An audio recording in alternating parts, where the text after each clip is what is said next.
Hi friends, आप सभी को मेरे वीडियो में स्वागत है। आप लोग कैसे हैं? आशा करती हूँ आप सब अच्छे होंगे और मैं भी अच्छी हूँ। रोजाना की तरह आज भी मैं एक न्यू अल्पना डिजाइन लेकर आई हूँ, साथ में एक शायरी भी लाई हूँ। चलिए शायरी शुरू करते हैं। काजल आंखों में सुंदरता ला देती है, लोगों का मन मोहा लेती है।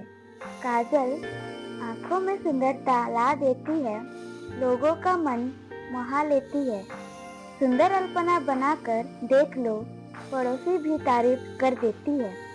बातों बातों में सब कह दिया, कभी शायरी तो कभी अल्पना बना लिया। सबको शुक्रिया जिसने जबार्ट को सब्सक्राइब कर लिया। आप लोग वीडियो में बने रहे। वीडियो अच्छा लगे तो लाइक, कमेंट और शेयर, सब्सक्राइब जरूर कीजिएगा। Thank you.